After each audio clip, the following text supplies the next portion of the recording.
Sebelum hujan, sediakan payung. Cakep. Ketika hujan, suka melamun. Cakep. Melihat semangat mahasiswa pengunjung, Cakep. kusapa kalian dengan salam santun. Assalamualaikum warahmatullahi wabarakatuh.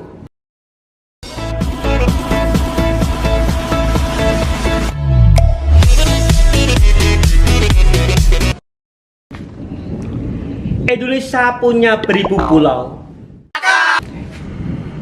Angin sepoi-sepoi di mata pun indah.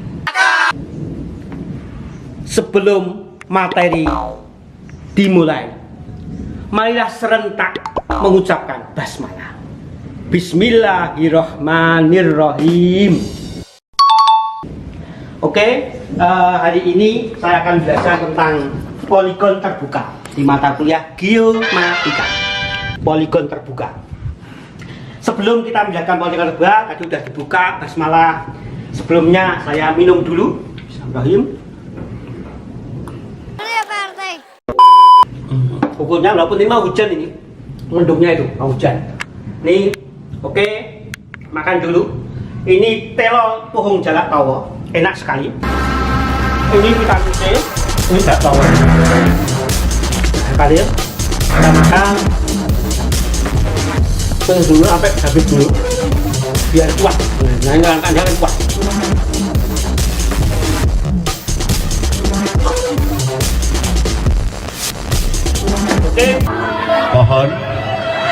Mohon bersabar, ini ujian. Mohon bersabar, ini ujian. Ujian dari Allah. Ujian dari Allah. Ini adalah perjuangan.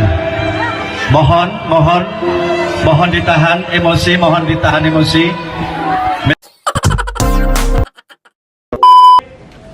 Nah, ini kan belajar tentang poligon terbuka. Jadi belajar tentang poligon terbuka, tapi sebelumnya olahraga. Jangan lupa ini kepala semua digerakkan ke depan, ke belakang, ke samping, semua digerakkan. Tenggleng ke kanan dan ke kiri, tenggleng ke kanan, tenggleng ke kiri, tenggleng ke kanan dan ke kiri. Ya. Lihat ujung kaki, lihat ke langit, lihat ujung kaki, lihat ke langit. Yang penting ini nggak maju. Karena sering tidur di rumah, tangan digerakkan semua, kemanapun digerak, semua digerakkan. Walaupun hanya lari-lari kecil, ini semua digerakkan memutar. Nah, sebenarnya kalau di rumah ya itu lebih berkali-kali, bukan hanya sekali toh. Bila sampai keluar keringat temunya, di loncat-loncat. Ini saya di atas, di dek dan rumah itu ya, dan belakang rumah. Oke, kita belajar lebih lama lagi. Kita lanjutkan tentang poligon terbuka. Poligon terbuka ini contohnya dari A ke titik 1, nembak. Ini pakai teodolit taruh di sini, nembak ke titik 1. Nanti dapat benang atas, benang tengah, benang bawah. Dapat sudut zenit, dapat sudut azimut atau sudut poligonnya. Nanti dari teodolit bahasa ini hanya untuk mengikat ke muka, hanya membantu saja, HP membantu saja. Nanti dari 1 ke 2 ini sudah diketahui biasanya, titik yang sudah diketahui, bisa diasumsikan titik A-nya, nanti banyak diketahui. 1 dicari, nanti dari 1 teodolit taruh di 1 nembak titik 2, dari 2 nembak titik B atau titik 3. Ini juga sudah diketahui. Jadi biasanya kalau kita bangun itu ada titik ujung diketahui, diketahui. Tapi ini poligon terbuka. Terbuka itu dari A ke B, tidak kembali ke A lagi. Tapi kalau kita tidak punya titik 2, kalau kita punya titik 2 misalnya dari UMY itu, kita punya data di gedung G atau gedung F. Kita mau bergerak menembak sampai perpustakaan, misalnya lewat barat gitu ya, gedung G itu lewat barat masjid. Kalau kita punya titik di G, gedung G, dan titik perpustakaan, maka sepanjang jalan itu bisa kita hitung namanya, koordinatnya, dan tentunya nanti konturnya. Tapi kalau kita hanya punya titik di gedung G saja, maka kita harus nembak dari titik gedung G sampai perpustakaan balik lagi ke gedung G. Tapi poligon tertutup namanya. Jadi dari A ke 1, 2, 3, nanti kembali ke sini lagi ke titik A lagi. Itu poligon tertutup. Nanti minggu depan saya jelaskan tentang poligon tertutup. Hari ini dan poligon terbuka. Jadi dari A menuju ke titik 3. Ini sebenarnya nih nanti titiknya banyak, tergantung. Kalau semakin panjang, kalau sudah misalnya membuat jalan gitu, cenderungnya poligon terbuka, panjang gitu ya. Nanti misalnya ring road gitu kan, dari ring road selatan sampai ring road timur itu kan poligon terbuka. Tapi kalau kembali lagi ke dari ring road ke selatan kemudian balik lagi ke UMY lagi, itu tertutup. Nah, itu tertutup. Jadi ini terbuka, tidak kembali ke titik A lagi. Kalau kita bicara, ini semua adalah bicara tentang horizontal ya, bicara horizontal. Ya, horizontal seperti ini. Jadi seperti sekarang gambarnya ini naik, tapi bukan ini horizontal semua. Semua adalah horizontal. Karena semua horizontal, di sini kita bicara utara. Nah, kalau kita bicara horizontal, di sini utara. Utara. Otomatis kemarin kita sudah belajar dari utara ke P namanya azimut AP. Dari utara, ini saya naikkan ke atas sampai sini namanya azimut 1 ke 1, azimut A ke 1. Kemarin kita belajar di jurusan A ke P. Diketahui sebelumnya ada sudut poligonnya. Ya, tergantung ya, kalau ini A ya ini ya SA gitu ya aja. Di titik A. Ini S di titik 1. Di sini S di titik 2. Di sini S di titik 3 atau SB. 3 sama dengan B. Sebelumnya ini diketahui koordinat A, P, B, Q diketahui. Sudah diketahui. Jadi ini A, ini sudut poligonnya. Nanti kalau semua di bawah ya di bawah semua. Kalau ini kan semua menjepit. Yang penting ini menjepit SA, S1, S2 menjepit dan sebagainya.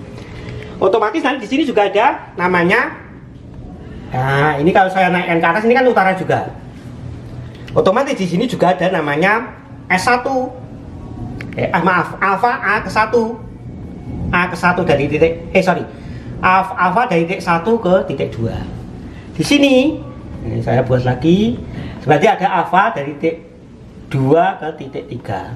Di sini berarti ada alfa dari titik 3 ke titik Q. Ini diketahui, ini B sama dengan titik 3. Oke, kita membuat azimutnya dulu. SA, S1, S2, S3 diketahui atau saudara peroleh saat saudara menggunakan alat ukur teodolit. Ya, diketahui. SA, S1, S2, S3 diketahui sudah teodolit. Kita mencari azimut.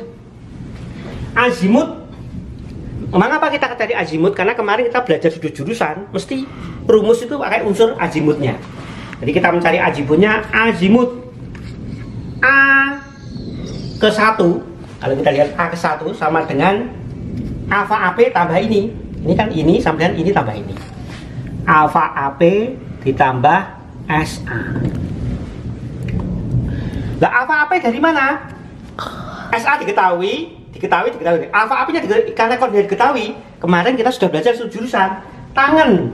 Alfa AP sama dengan XP min XA per JP min JA. Nah, ini diketahui. Kemarin kita belajar di ketahui. Caranya bagaimana? Ya ini koordinat diketahui. XP diketahui, SA diketahui, JP diketahui, JA diketahui. Otomatis tinggal pakai inverse tangan atau shift tangan tergantung kalkulatornya.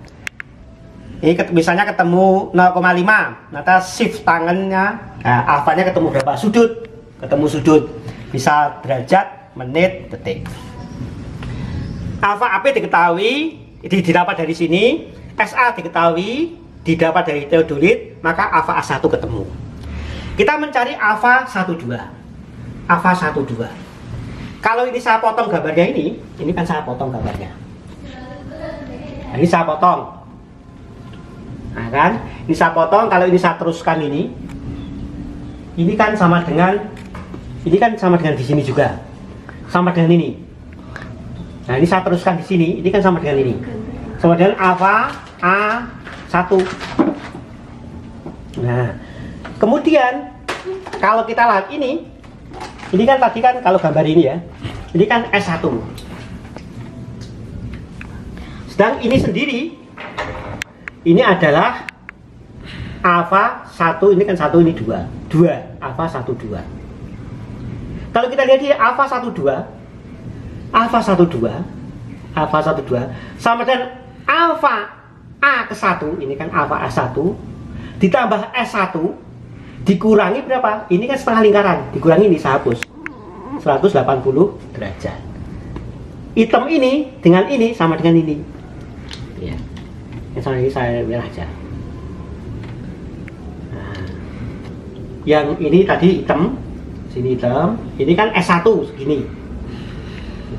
Alfa A1 ditambah S1, alfa S1 ditambah S1 dikurangi 180 kurangi kan sama dengan saya hapus. Jadi ini sama ini jadinya kan ini kan sama, ini dengan ini kan sama dengan ini kan sudutnya sama, berarti kan sama dengan alfa A1 ditambah S1 min 180 derajat. Ini lebih sederhana rumusnya. Jadi ini tadi saya ulang kembali, ini tadi kan seperti ini. Nah, alfa A1 ditambah S1 dikurangi 180 derajat, ini kan setengah lingkaran. Ini dengan ini sama dengan ini. Nah, rumusnya ini. Jadi setiap alfa itu selalu ditambah S berikutnya dikurangi 180 derajat. Alfa sebelumnya. Jadi kalau kita mencari alfa 23, mesti alfa sebelumnya, alfa 12 ditambah S di sini, S di 2, nanti dikurangi 180 derajat. Coba aja pasti seperti itu. Nanti kita mencari alfa 3Q atau sama dengan alfa BQ, berarti sama dengan alfa sebelumnya, alfa 23 ditambah S di titik 3 min 180 derajat. Selalu seperti itu rumusnya. Oke, cukup.